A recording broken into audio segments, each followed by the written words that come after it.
In the land of grills, folks, talking about Weber today. We're going to talk about all the new Weber products for 2024, and why not cook some steak while we're doing that on the Weber Traveler. Oh, let's get started.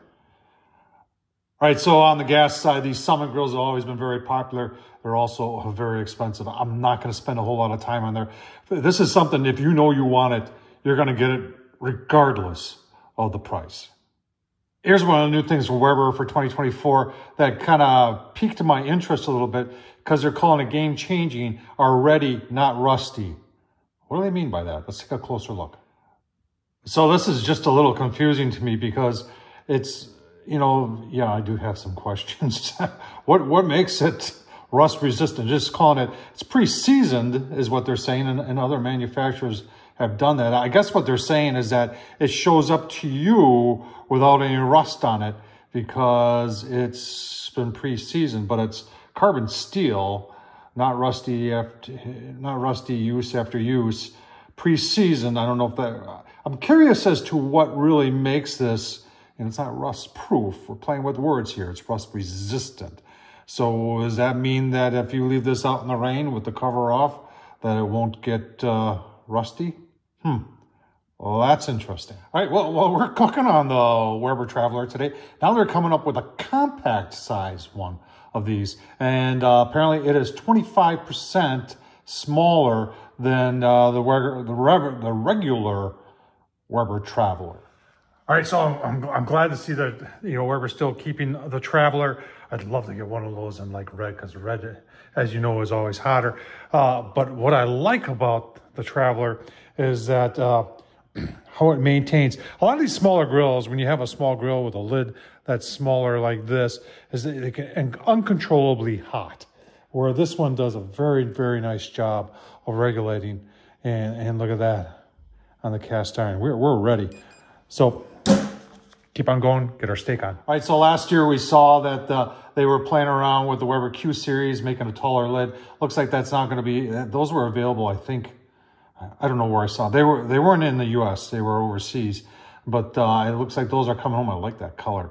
And then there's going to be two different sizes of the Weber Traveler griddle. These don't have the same rust-resistant type finish on it. They're just a small griddle. Now let's take a look at the really big news. Well, here's the really big news is they've got a new pellet grill. It's called the Searwood. This looks a lot more traditional. We're going to take a closer look at it. A little bit more traditional to other pellet grills. I don't know if that means that the, what do they call that? The grease fire? No, the smoke fire. You know, there's a whole lot of people that love their smoke fires.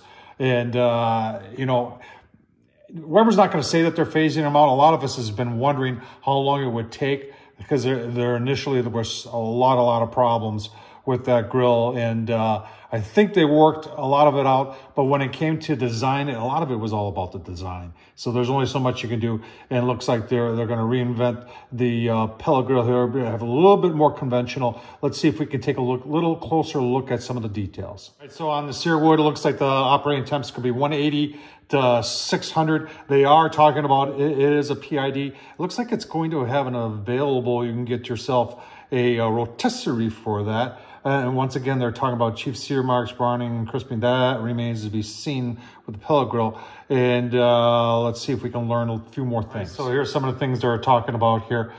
This directed flame seems to be, you know, they're claiming you can get a full sear on the entire surface. So that remains to be seen.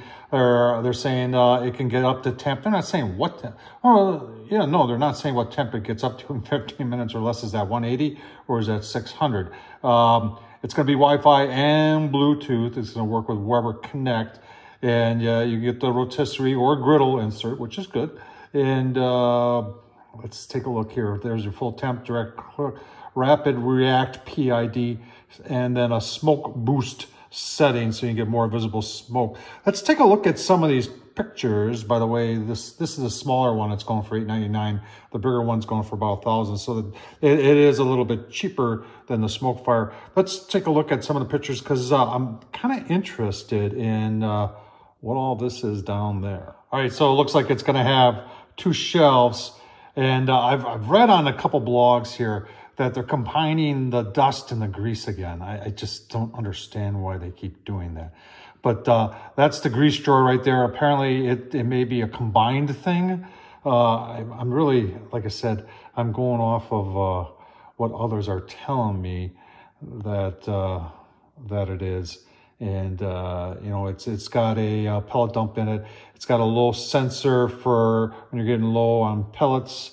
It's got a, I think, a revamped type controller that, you know, different than the Smokefire, the grease tray there. I wish they had a closer, let me see if I can find some closer pictures. And, right, so here's a better picture of that bottom tray. And once again, it looks like they're combining the grease potentially with the ash. Not sure why you would want to do that. I hope I'm wrong here. Yeah, and there's the grease tray. It looks like it's missing. I don't know. I wish I could find some better pictures of that. And I also want to know more about the fire pot. Is, you know, it's a pellet grill, so there's got to be a fire pot. And how is that distributing all the heat so you can sear on a far end just as well as in the middle? These are all, you know, questions I'd like to have answered. All right, so I really didn't find out anything else other than they're really hyping up the ability to put a griddle on here. In fact, the controller has, instead of setting a temp on it, you would set the intensity to do cooking with the lid open as you would most of the time with having a griddle attachment. So can't wait to see more about it. I can't wait to learn more about that bottom there. I am a little concerned if they're combining the grease with the ash again, and the reason for that is that the ash and the grease just combine together, and you'll see that slope tray there won't allow anything to slide down into that. Once you get the ash and the grease mixed together, they won't slide down into that pot. They'll just sit there, and if you don't clean it out after every use, you're gonna, you know, eventually end up with a fire. So hope you enjoyed this. Tom Horseman YouTube. I hope you enjoyed the steak we're doing too, man. Oh, I'll tell you what. Chuck Eye Steaks on the Weber Traveler. Delicious. All right, time to take a look-see. Oh, man. That's nice. That is really nice. Get them off. Give you a look-see. Hope you're enjoying the Weber review. All right, folks, I hope you enjoyed all that. But here, I'm going to enjoy something even more. Look at that. Steak. Chuck Eye Steak on the Weber Traveler. Going to be delicious. Take a little taste test. Oh, man. Well, that is absolutely delicious. Folks, hope you enjoyed this. It's pretty exciting, all the new stuff coming up from Weber for 2024. Tom Horseman YouTube. Hope you subscribe. Thumbs up, leave a comment. And as always, thanks for watching.